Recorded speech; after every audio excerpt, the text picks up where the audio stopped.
We're on chapter 7. We've been talking about the story of David wanting to build the Beis Hamikdash, and Hashem says, no, don't. And it's a little unclear why. Why is God telling David not to build it? What is wrong? Why can't David build the Beis Hamikdash? And God doesn't tell him directly. God is telling him through the Navi, through the prophet. Prophet that we're talking about is Nasan Hanavi. In English, it would be Nathan. There was a prophet, Nasan, and he is the one who's telling David. And Hashem tells him, hurry up and tell David, because David might start building it already. If you don't get to him soon, David, once he has his mind set on it, and you gave him permission to, you told him it sounds like a good idea, you already told him, so you better go back to him and sort of tell him to hold off. Yes, Mordechai. Yeah, is there also a possibility that the generation wasn't ready for the Beis Hamikdash and they had to wait for Shlomo's generation? So it's not so clear as I said, it's not so clear what the reason is. The book of Divrei Hayamim, which is also historical information about this same period, gives us more clues. And one of the things it mentions there is something that everyone seems to know, and that is that David had blood on his hands, so to speak, and because of that, he can't build the Beis Hamikdash. But even that could be translated as you are saying, Mordechai, that it's sort of like not just David himself has blood on his hands, but more that the nation is a nation of war and the time hasn't come of peace. In other words, is it specifically talking to David, that David has blood on his hands and specifically he has an issue? Or is it saying that him and his people and the generation are known to be people of war? So there is some room, there is some understanding that maybe you could, there is such a possibility. I haven't seen it clearly in the commentaries, such a thought.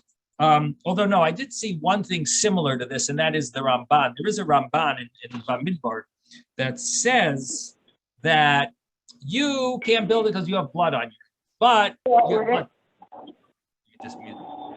you can't build it because you have blood on your hands. The people can't build it because they haven't asked to build the Beis Hamikdash. It's not like they really want to, because if they did, if they were ready for it, then we would, then they would be able to build it under your leadership, David. You wouldn't build it, but it could be under your leadership if they had shown interest in wanting to build it. Now, because David can't do it, and then they also didn't request it, that's why it's being pushed off for the next generation. So there is an idea, an element of what you're saying.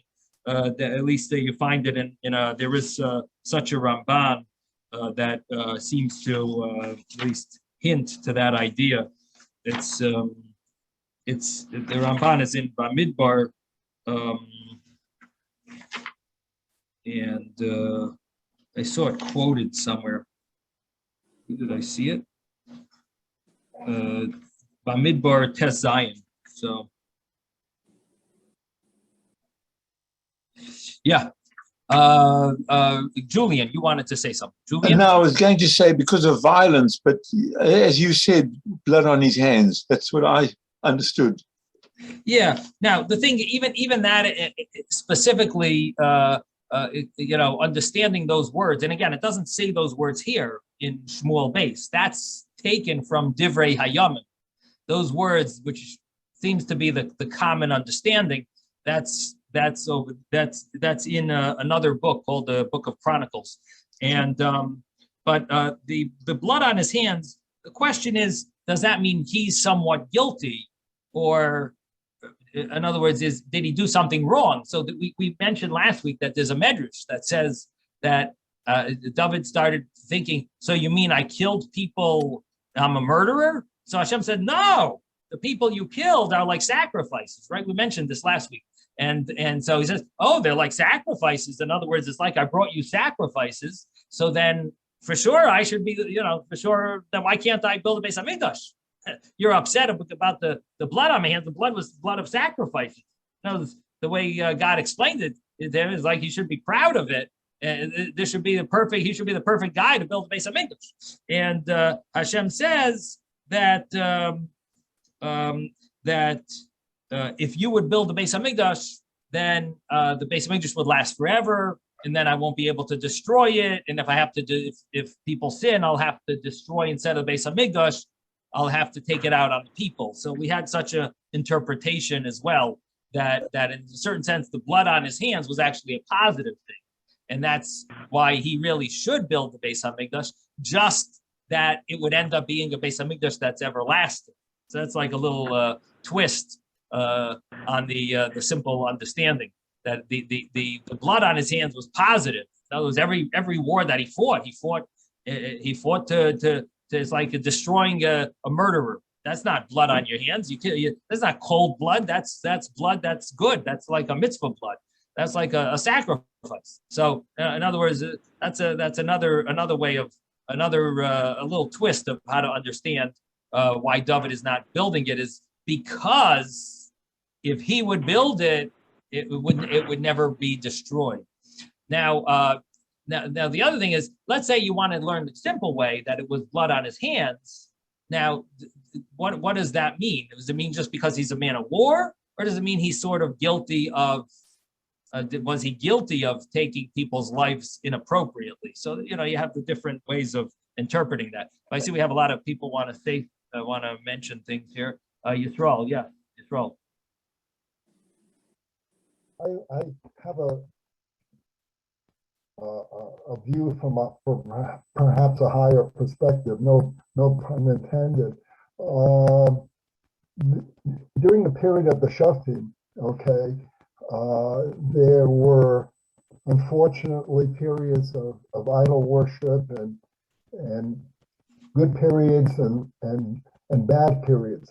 If Hashem's Shekhinah was ultimately going to arrive at the Beis Hamikdash, I think Hashem, I shouldn't try to put my eyes in Hashem, but it would seem to me that Hashem would want to have a lot of confidence that the people were spiritually ready for him to make that commitment to come to the Beis Hamikdash. So in other words, maybe the reason why why it's not ready is because we don't really have the commitment of the people yet. It's almost like building a building for a shul before you know you have even a minion that's interested. First, you rent a place. First, you use your basement. Then you rent a shul. Then you start a building campaign. But don't start the building campaign before you have the congregants. So that's an interesting thought. It's it sort of boils down to were the people on the level to deserve. See, the way you're saying is you don't know that they're coming, but then you don't know that they're coming to the Beis Hamikdash. But that's assuming they deserve a Beis Hamikdash. They just maybe haven't committed to coming. But I think we're a little before that. I think we have to make sure the people really ready spiritually, not that they're going to come, but simply do they deserve? Have they shown interest in having a Beis Hamikdash? Yeah, I think that might be a more where we're judging, and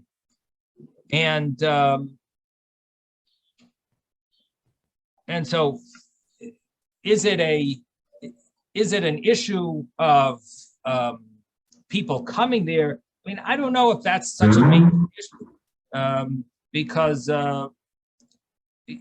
just because people aren't coming to the Beis Hamikdash, which we did have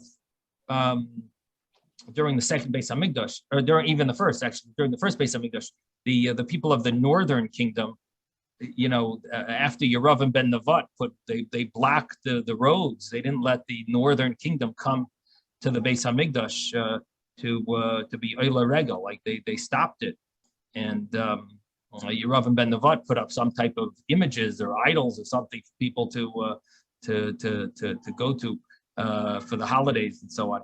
But so I'm not really sure if you can say such a thing, that because they weren't going to come, that would have been a reason. I think if they're fit, if they would be holy enough,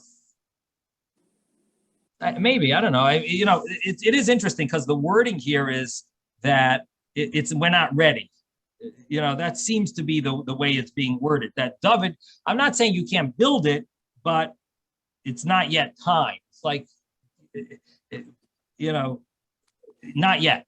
Not, it's not a no. The answer is not no. If you look at the words here, it happened that night. The word of Hashem came to Nathan saying, "Go and say to my servant to David, thus said Hashem, will you build me a house for my dwelling? For I have not dwelt in a house from the day I brought the children of Israel from Egypt to this day. I have moved about in a tent, in a tabernacle." So I'm not like ready to move into a house yet. Wherever I moved about among the children of Israel, I say a word to one of the leaders of Israel whom I've appointed to shepherd my people, saying, "Why have you not built me a house?" And so I'm sort of like, I'm not ready. I haven't told anyone to build me a house yet. And now, so shall you say to your servant David, thus said Hashem, I've taken you from the sheepfold and from following the flocks to become my ruler. I was with you. I shall establish you. It's sort of implying like, it's just not ready. We're not ready. I haven't shown readiness, but maybe you could push in your interpretation. I guess you could stick it in there. It's not ready because the people aren't going to show up. Maybe you might be able to squeeze it in. Yes, Ben. I wanted to say the people are not ready for another reason. I don't think they finished conquering all of Israel.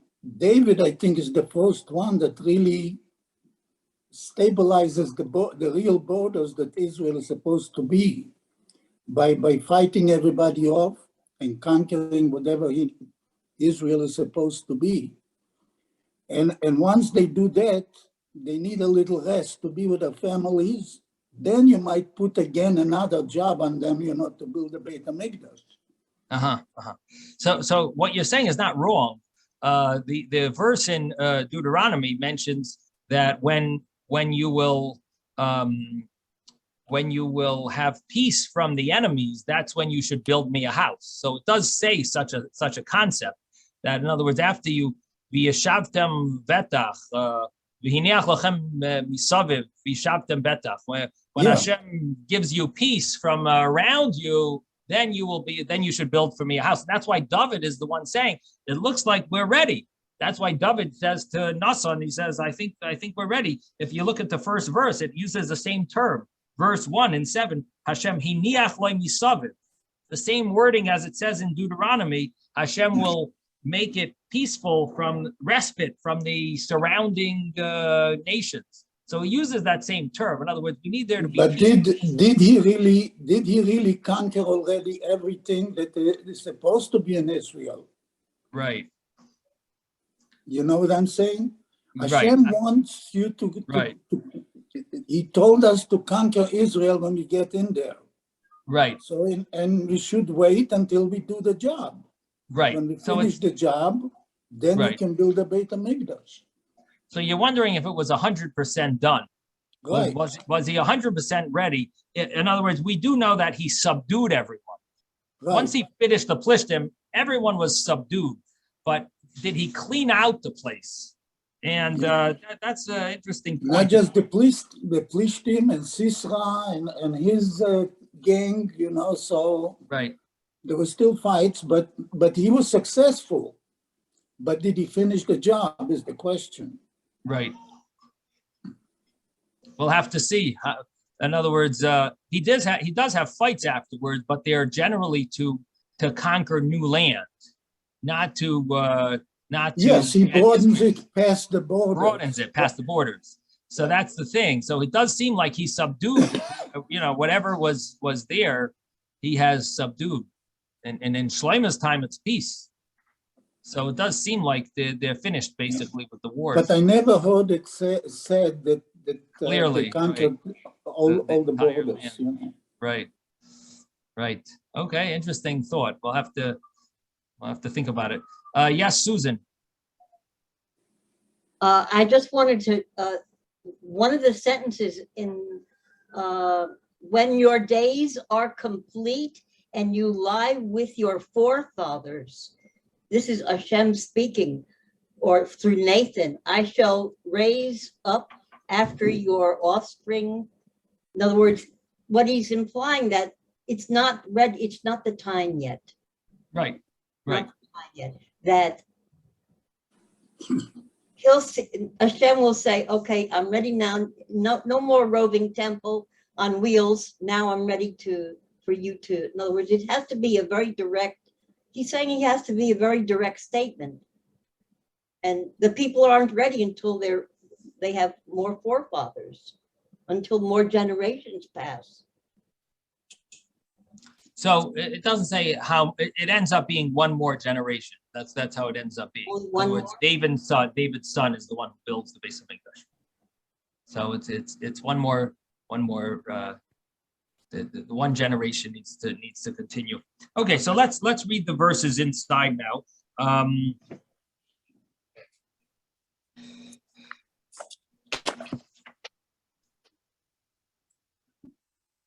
Let's start with verse 7. Verse 7, wherever I moved about among all the children of Israel, did I say a word to one of the leaders of Israel, whom I have appointed to shepherd my people, saying, why have you not built me a house of cedar? So God is saying to the prophet, to tell David that it's not like I've expected the house, that I've told anyone that, why have you not started building me a house? In verse 8, and now so shall you say to my servant to David, thus said Hashem, master of legions, I've taken you from the sheepfold, from following the flocks, to become ruler over my people, over Israel. And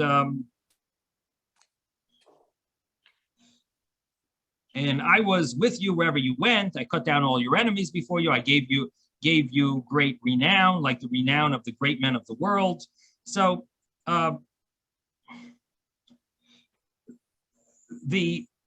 what Hashem is telling him is that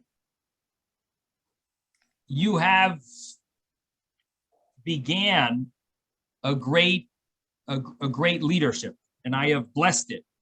I have set you in your place where I've given you this great renown.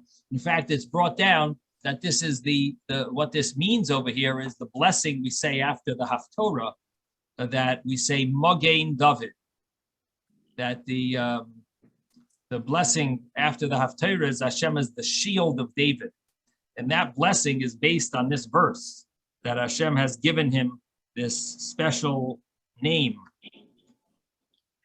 And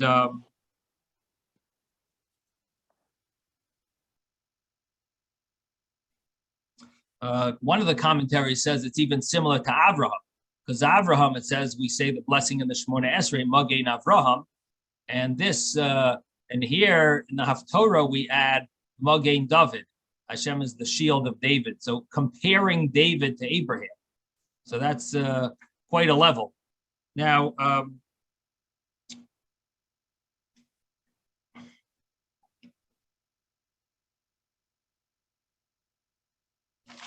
the verse continues and says, I shall yet establish a place for my people, for Israel. I shall plant it there, and it shall dwell in its place so that it shall be disturbed no more. Iniquitous people will no longer afflict it as in early times. So there needs to be complete peace.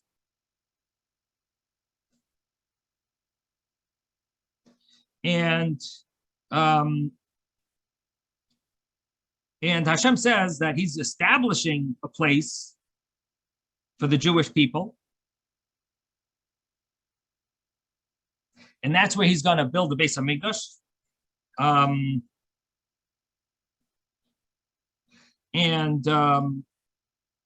You shouldn't have any worries from the enemies. Verse 11, and also from the day that I appointed judges over my people Israel, I shall give you respite from all your enemies. And Hashem informs you that Hashem will establish a dynasty for you.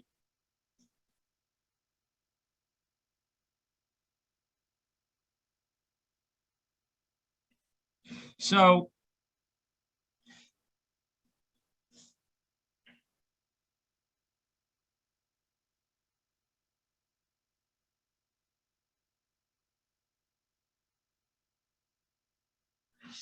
this verse is a continuation of the previous verse. From the day that I appointed judges over my people Israel, you've had all these enemies trying to fight you, and I shall give you respite now from all of those enemies. So the verse really is a continuation of the previous verse, where it said that it shouldn't be like it was from before, as in early times when you had all these enemies. And from the day that I appointed judges over you, I shall give you respite from all your enemies. And Hashem informs you that Hashem will establish a dynasty for you. And the Hebrew over here is interesting. It says Hashem is telling you that He's building you a house. So David is trying to build a house for Hashem, and Hashem says that Bayis Yaseh Lecha Hashem, Hashem will make for you a house. Now, the only thing is, David has a house. He built himself a house, and he says, I don't like my house because I'm living in a nice house, and Hashem doesn't have a house. So Hashem answers him back, I'm going to build you a house. What do you mean? I have a house. David has a house. But what it means is a dynasty. That Hashem is telling him, I'm going to build, that I am establishing a dynasty, which also seems to be hinting to this idea that the Beis Hamikdash is not ready yet, but it will be ready once your dynasty comes revealed. In other words, once the next generation comes to the front, once the next generation is there, that's when you will, comes to the forefront, that's when you will be able to, that's when I will have a Beis Hamikdash. So so Hashem is saying that I need you to have a dynasty. It's not enough just for you to build it. I need it to be a dynasty I need there to be a dynasty. That's the house. Bias means it over here means a house of a monarchy. So the next verse says, as the Radak mentions this, Beis Malchus. It has to be a house of a kingdom for you, a dynasty. Now, the next verse says that when your days are complete and you lie with your forefathers, this is what you were mentioning, Susan. When your days are complete, you lie with your forefathers, and that's when David HaMelech passes away, I shall raise up after you your offspring, who will issue from your loins, and I shall make his kingdom firm. So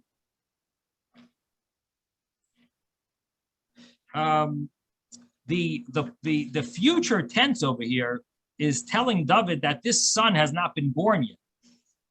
It's Asher Yetzei Mimeyecha, who is yet to come.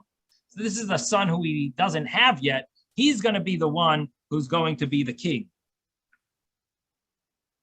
And this is how it was known that it's not meant for Avshalom and Adoniyahu, who were already born. They were not meant to be the kings.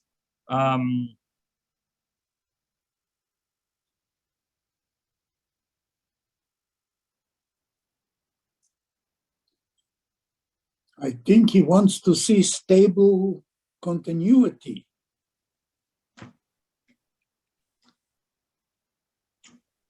Right. That would seemingly be the idea here, that that the Jewish people have a real kingdom. Yes, Yehuda. Yes, could that also refer to future generations, like when Mashiach comes? That's why Mashiach is supposed to be a descendant of David HaMelech. Could refer to nowadays we're still less in Israel, in the land of Israel, and therefore when things are cleared up, then Mashiach can come. and build the temple? So it's a little unclear my sound, but yes, I hear the word Mashiach a few times you mentioned. So you're wondering if something has to do with. If Mashiach is supposed to be the son of David, could be generations later, like, in the coming generations, Mashiach will come when there's peace in the land, then Mashiach can come and we can build the temple. So you want to know if this is the same idea of when Mashiach will come, the same time that the Beis Hamikdash could be built? Are these similar criteria? The third temple, the third temple will descend when Mashiach comes and there's peace in the land. So, Many generations later. right. I mean, I don't know if it's possible for there to be peace in the land until Mashiach comes. That's the only thing. I think Mashiach is going to bring the peace. All right. You know what I mean? But yeah. Here, in order for the Jewish people to have a kingdom, to have the Beis Hamikdash, it seems that the peace is going to come first. Right. Okay. But could mean that even could be there's not peace yet. So when it all happens, it could be this generation. It could happen, and then it was crushed, and then it could happen again. Same story. So I see it that it's different. That here the coming of Mashiach is well, maybe the building of the Beis Hamikdash maybe will be well, once Mashiach comes, maybe that'll automatically bring peace, and then we could build the Beis Hamikdash immediately, maybe, Mm-hmm. But at least until then, I don't know. It could be that the peace. I don't know if that's if it's going to happen before Mashiach comes. I mean, it does say that when Mashiach comes, we won't have to worry about Shibud Malchios. We won't have to worry about the subjugation of the kingdom. So it sounds like Mashiach is actually causing that we're not subjugated by the kingdoms. But I don't know that. I mean, there is the famous war of Gog and Magog. There is wars that are going to happen right before Mashiach comes. So it seems like Mashiach is gonna come at the end of these wars or during these wars and conclude the wars, so to speak. So he'll bring the peace. Yes, someone else had a question here. Susan, yes. You want to say something? Yes, I have a question. So what's going to happen first, Moshiach, or are we going to have peace in the world? Which comes first? So it seems that Moshiach is going to come first. Before we have peace in this world. But we don't know every detail of how it's going to happen until it happens. But the seeming understanding is that Mashiach is going to bring the peace into the world. Wow. So the verse continues and says that he shall build a temple for my sake, and I shall make firm the throne of his kingdom forever. This is verse 13. And what that means is that all future kings will come from his line, from his lineage, and his dynasty. And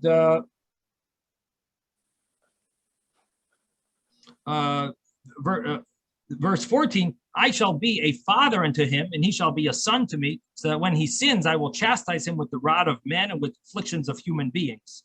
And what that means is that he will treat him with compassion and not with as an outsider. In other words, when a child does something wrong, a parent chastises his son, but he does it with compassion and with love. But my kindness will not be removed from him, as I removed it from Saul, whom I removed from before you. Your dynasty and your kingdom will remain steadfast before you forever. Your throne will remain firm forever. Now, there are two ways of reading this verse 16. One way is the way I translated it, the way it's translated here, and the other way is it's actually saying that your dynasty in your kingdom, v'ne'eman beischa, your house, if they are faithful, then your throne will be with you, remain steadfast. Then your throne will remain firm forever.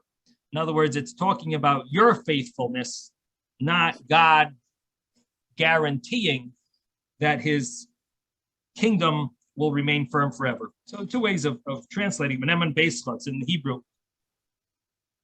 It could mean that if your dynasty will remain faithful, then your throne will remain firm forever.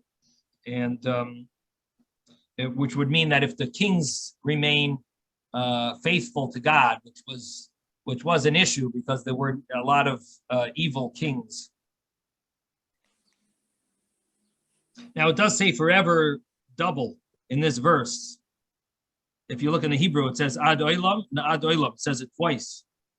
So it would mean one time would mean that David's kingdom would last his lifetime, and the other is that it would continue with his future generations.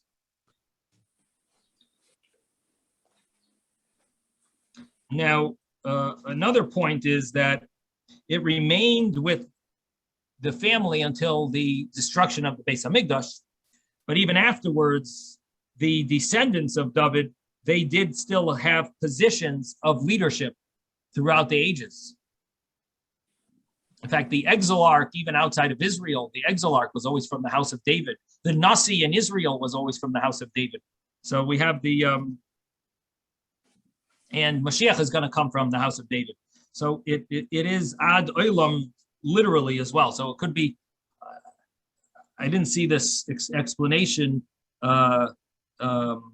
quoted, but it could mean ad olam until the Beis Hamikdash and even after the Beis Hamikdash, maybe the two ad olams. But it does say it twice in the verse. Now, Maybe because two Beit HaMikdash. or the two Beis Hamikdashes. Okay. What about the third? The third, it will continue. Then you can write three times. Should have said it 3 times. Okay, so the verse continues, verse 17.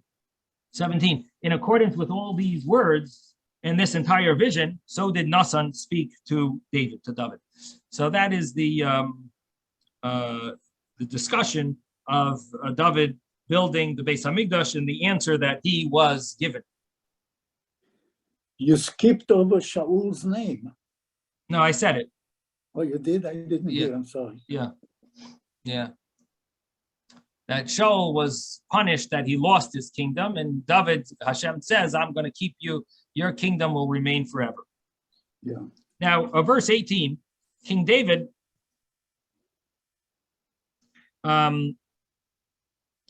is basically going to show his gratitude to Hashem for this great gift that Hashem promised him.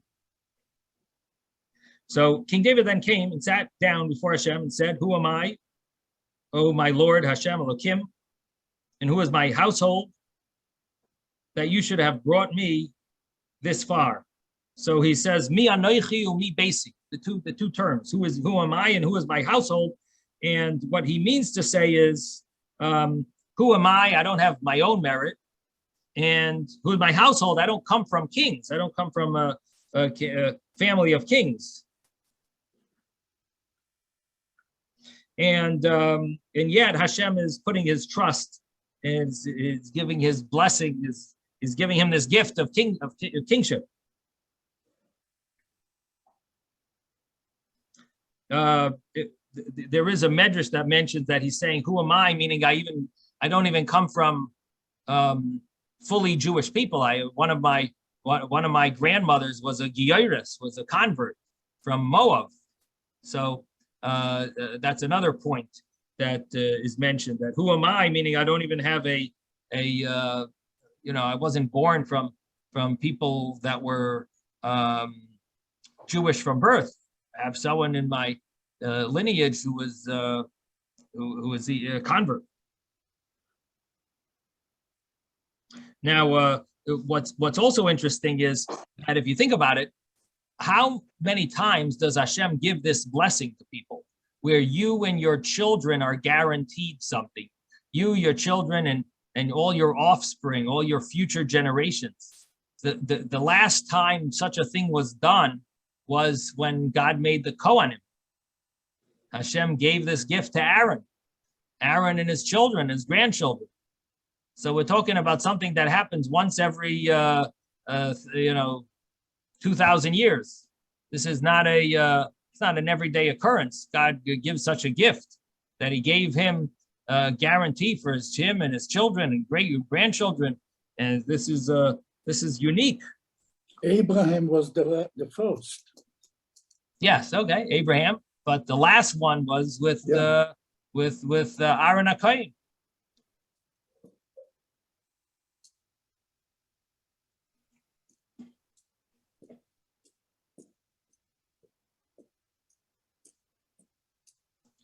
Now we are up to 19, verse 19. And yet this was still insufficient in your eyes, my Lord Hashem Elokim. So you have spoken even of your servant's household in the distant future, and that would be fitting for great men, oh my Lord Hashem Elokim. What more can David say?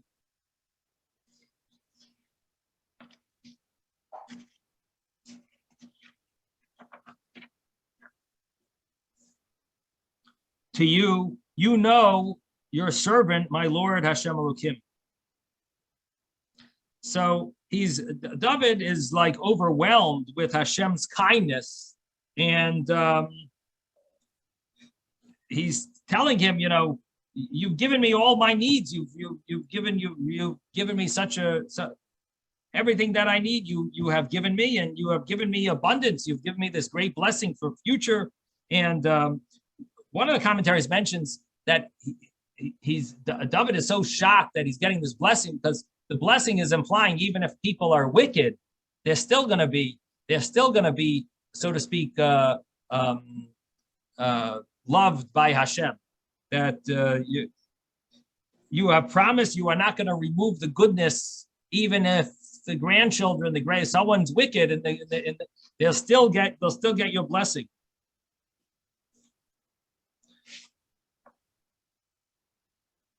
Or you're not going to remove it, whether they're going to get your blessing, at least you won't remove it from the great-grandchildren, from the people after them. Like the line will still continue even if someone sins, which means that theoretically the way it could have been was, as long as you don't mess up, I will keep it going for your grandchildren and great-grandchildren, so on. But once you mess up, maybe it should stop. And here, David is thanking Hashem that you're promising that it's going to continue, even if there's some breaks along the way. It's still going to continue for the future. That the line will still stay there until Mashiach comes, and that's what we see. Even though there were some wicked kings along the way, Hashem is still promising that the line of David still continues until today, and Mashiach is going to come from the line of David. Now, verse 21, it is because of your word and your desire that you have bestowed all this greatness upon me and informed your servant of it. It's not because of my merit, he's saying. Rashi tells us this. It's you told Shmuel to anoint me, and it's because of your word. This is your desire, not that I'm fitting for it. And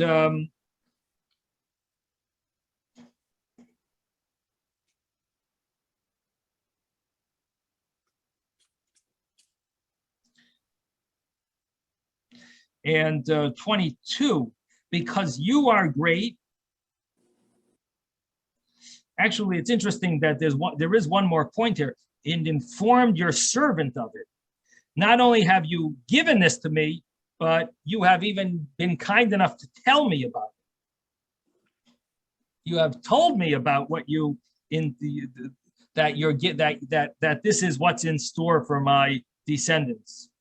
And verse 22, because you are great, my Lord, Hashem Elokim, for there is none like you, and there is no God beside you, according to all that we have heard with our ears.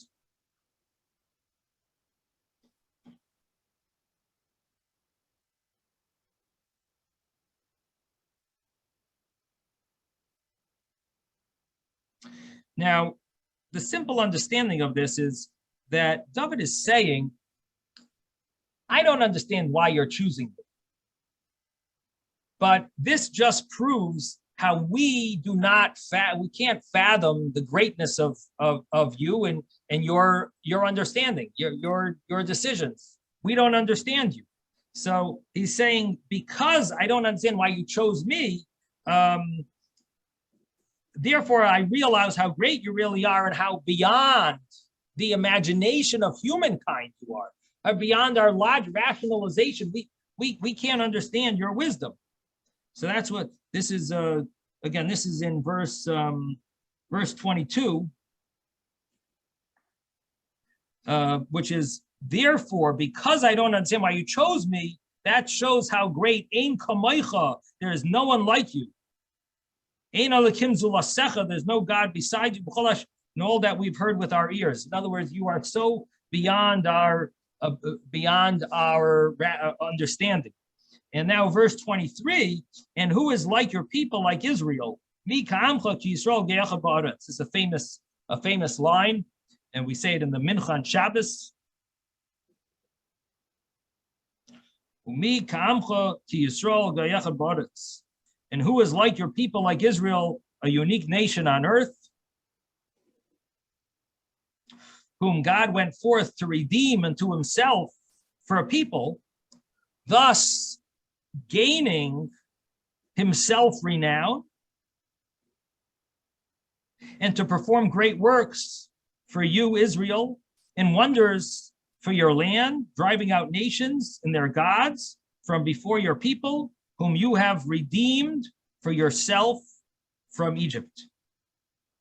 So this is David continuing praising Hashem, how there is none like Hashem, who is and who is like your people, like Israel. This is one of the, I believe this is a sentence that's put in Hashem's tefillin. I'm not sure. I have to look it up in the Gemara if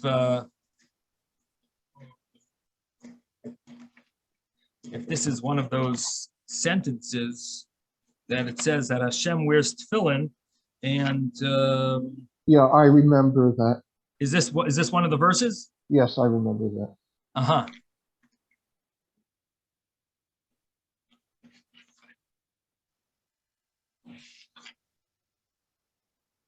Yeah, I believe it is.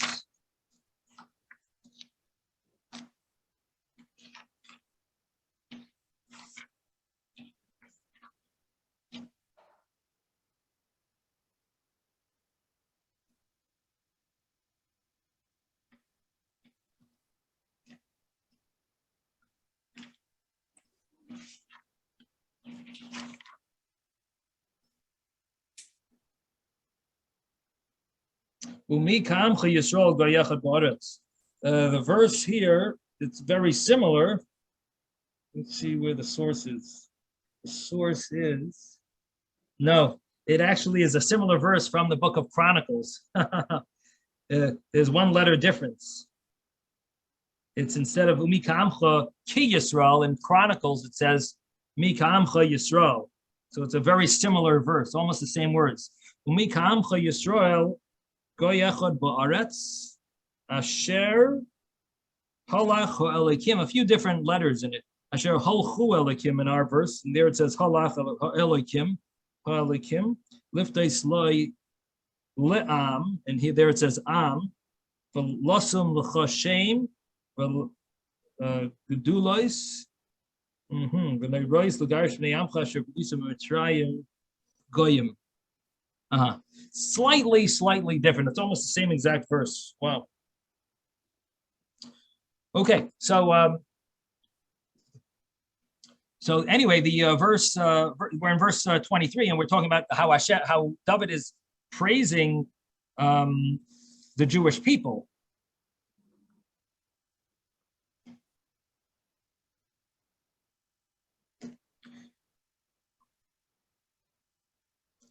And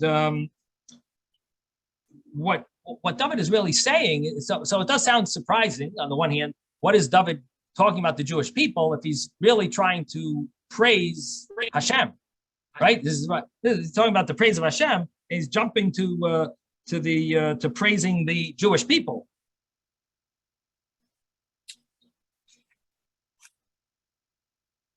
And what it seems that David is doing is he is saying, just like you have raised me up, even though I am undeserving, you have done the same thing for the entire Jewish people. And you took us from suffering and to a place of great honor. And you have given us an eternal relationship with you.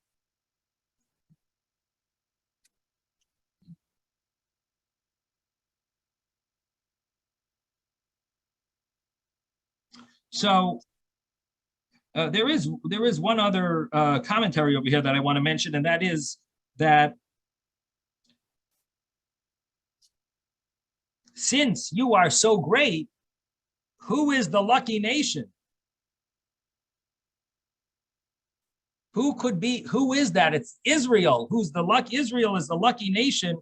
Who is like Israel that's so lucky that they have such a relationship with you? And they are such a unique nation. They're so lucky to have this relationship with you.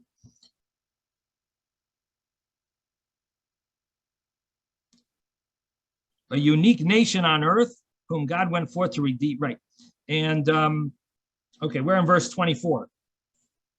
Yeah, I think it's actually cited in Brachos of Amud Aleph. Let me check that while you do. While you go into the next one. About the tefillin? About the tefillin? Yeah, I just saw it there. It's okay. On page Vav Amud Aleph, I think. Right. So verse 24.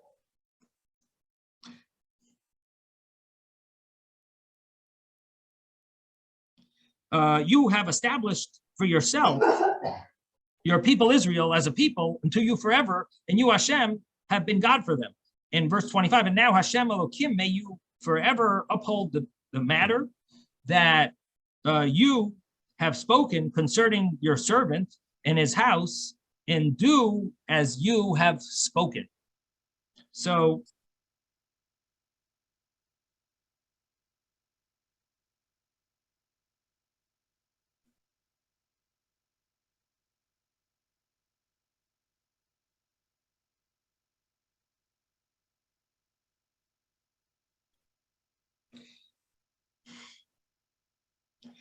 this is a hard verse. And the reason it's hard is because if God promises something, isn't it obvious? You don't have to pray to God that he keeps his word.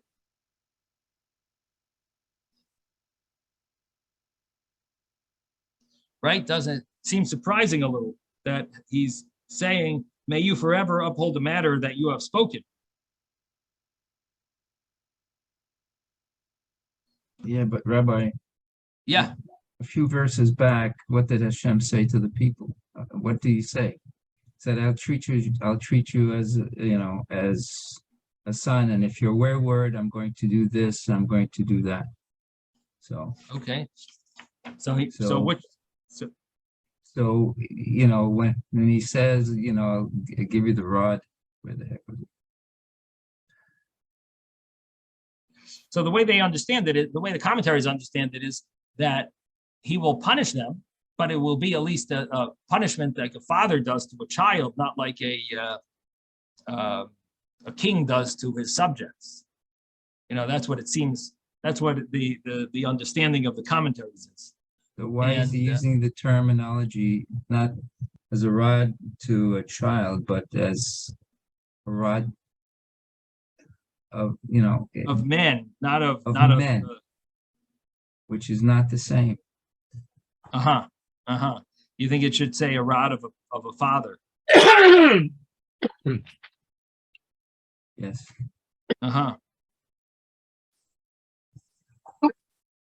I think what it means is in a normal way, not a animalistic way. That's at least the way I took it. That it's not acting like an animal, but acting like in other words, when a person does a rebellious act to a king, they act like animals to the person. They treat the guy like in an animalistic way. And here he's saying, I will treat you like a human. But either way, the question on this verse is, so what does it mean that he's saying, may your statement last forever? According to what you're saying, Ezra, maybe it should have said, may your statement of love last forever, not the one of the chastising,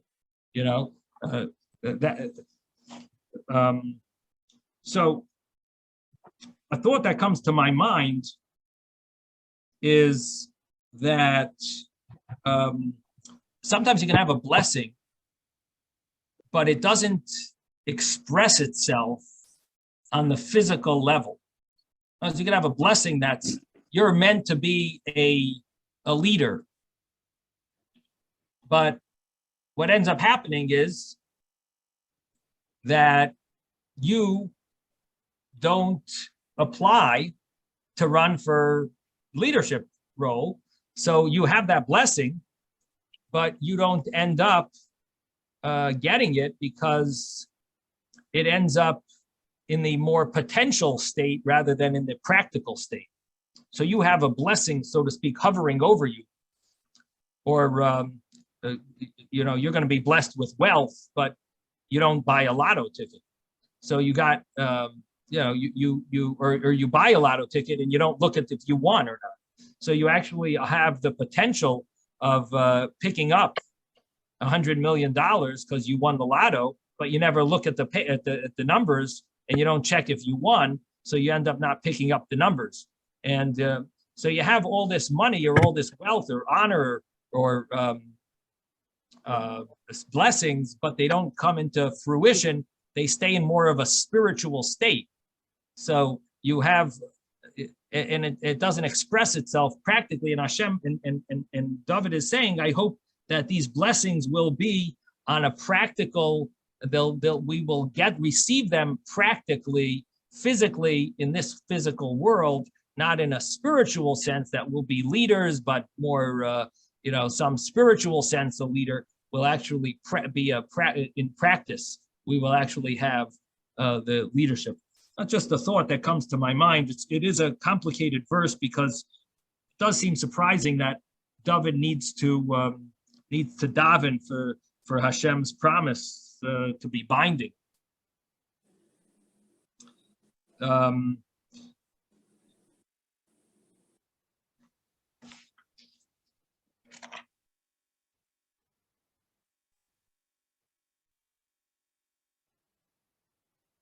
Rabbi? Especially with just 1 second, especially with verse 15, but my kindness will not be removed from him as I removed it from Saul, whom I removed before you. Your dynasty, your kingdom will remain steadfast before you forever. Your throne will remain firm forever. So it does seem like a solid commitment. I mean, obviously the simple understanding people are going to try to say as well, if they sin, maybe they're going to lose the promise, maybe won't get. But we explained that it seems that it's applicable even if there are descendants that sin. Just mute everyone. All of a sudden we got all this noise. Even if some of the descendants sin, it seems that it's going to there's no backing out of this promise.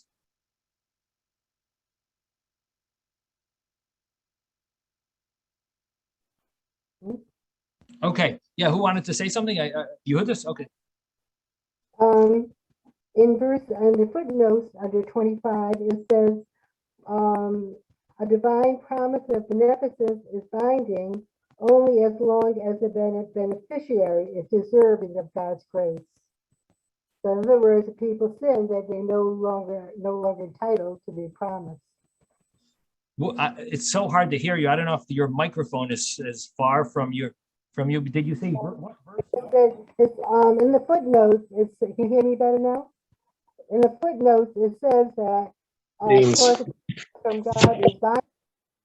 However, if the beneficiary of the blessing is sinning or doing something wrong, the promise is no longer in state, no longer valid.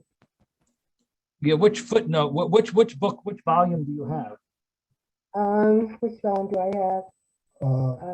What do I have? Art Scroll. Art Scroll. The Reuben edition. So yeah. So what are you saying that? So what is the explanation that? It says it's very interesting. It says, why must one pray that God should keep his word? Is it not obvious?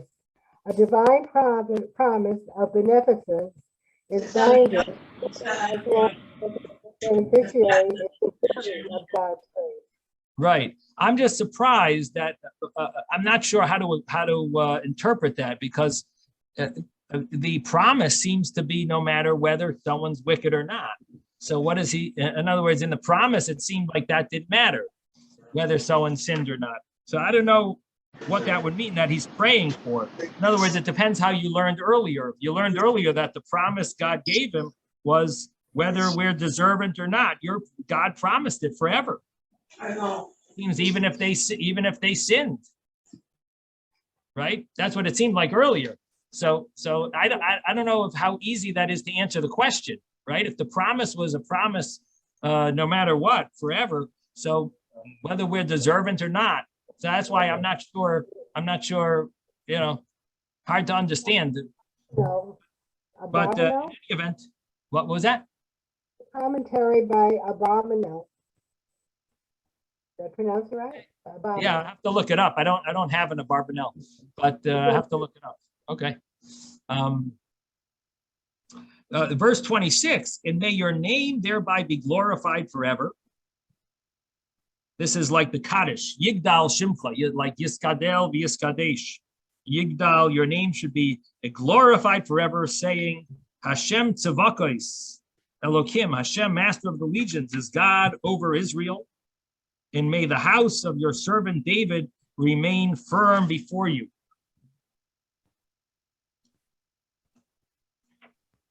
And so David is sort of praying that may we keep up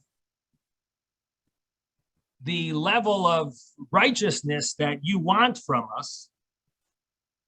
We should remain firm before you. And for you, Hashem, master of the legions, God of Israel, have revealed to the ear of your servant, saying, I shall create a dynasty for you. Therefore, your servant has found it proper in his heart to pray this prayer to you.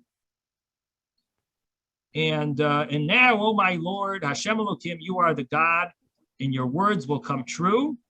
And you have spoken to your servant of this benevolence. And now may you desire to bless the house of your servant, that it may remain forever before you. For you, my Lord, Hashem Elokim, have spoken, and from your blessing, may the house of your servant be blessed forever. So that's the end of chapter 7. And so this is a very powerful chapter about David not being able to build the Beis Hamikdash, but at the same time, God gives him this blessing of having the kingdom, and how David is of beyond appreciative, is beyond any imagination of gratitude that he has for Hashem for doing this, for giving him this great gift of having this kingdom that is going to last, it's everlasting. Okay, I guess we're going to stop here. Have a wonderful day, everyone. Sei gesund. Sei gesund. Thank you, Rabbi. Thank you, Rabbi. Thank you, Rabbi. Thank you, Rabbi.